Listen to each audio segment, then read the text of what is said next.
So before starting today's video, I would like to ask you a question. Name the most prominent South African cricketers, the current ones as well as the former ones.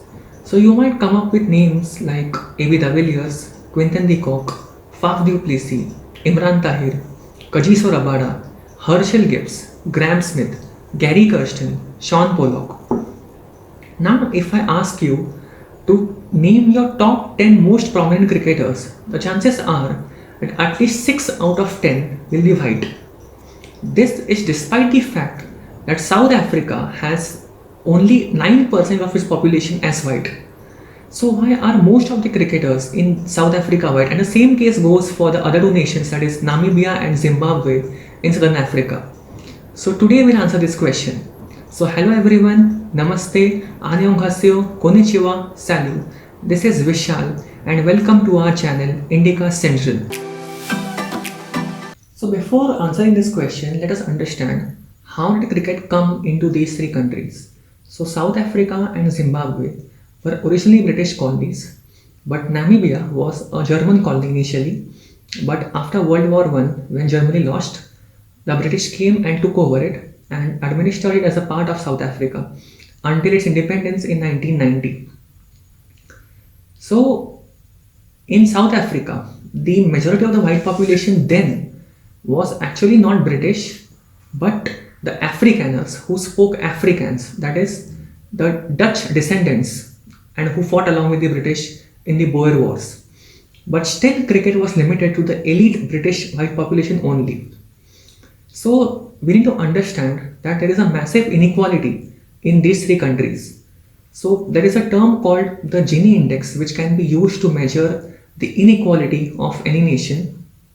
If we look at the CIS Gini index, then we can see that Namibia's score is 59.7, South Africa's is 62.5, and Zimbabwe's is 50.1. You may ask how much is India's? It's 35.1. Pakistan's 29.6. Bangladesh 32.1. You will not find higher scores than these in anywhere in South Asia. So the scores of these three nations are extremely high for a developing country. So the question is, who holds so much of wealth? It's obviously the white settlers who are still living in these countries. There is a massive inequality.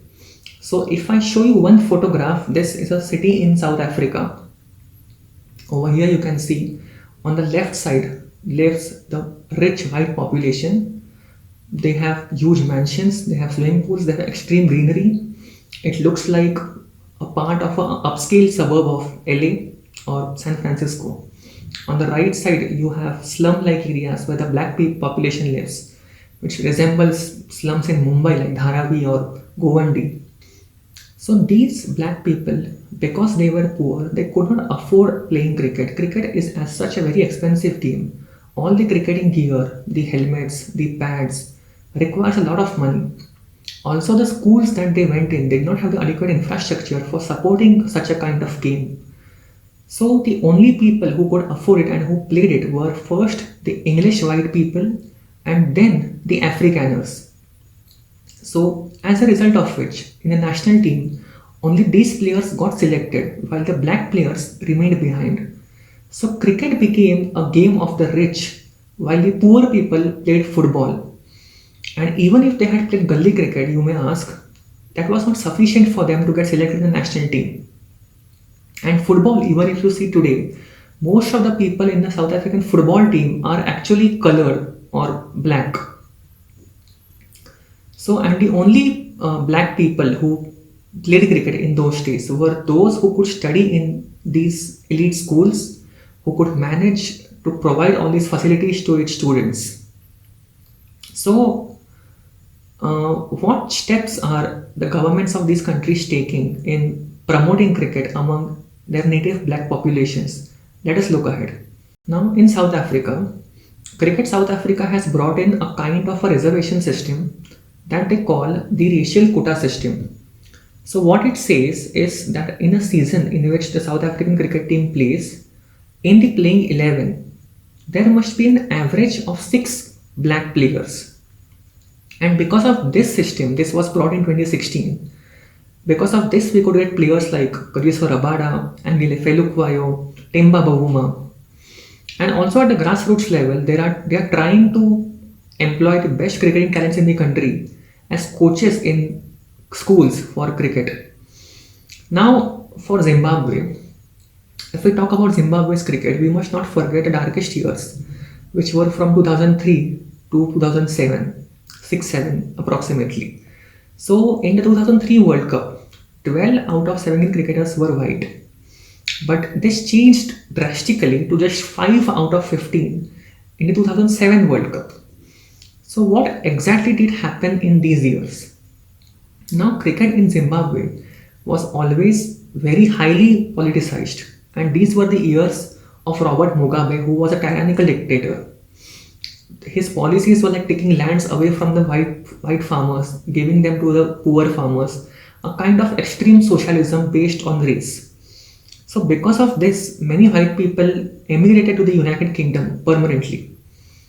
To protest all of this, two cricketers, Andy Flower and Henry Olonga, in the 2003 World Cup, they wore black bands in a match.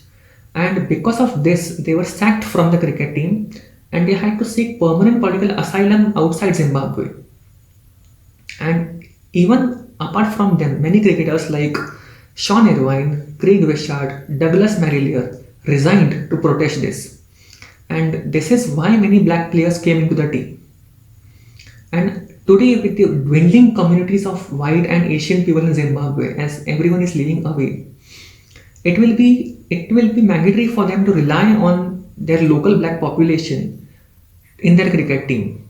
And back in 2004, ZCU chairman had said that we do not have equivalent number of players in the cricket team as in proportion with our population. So there are too many white players.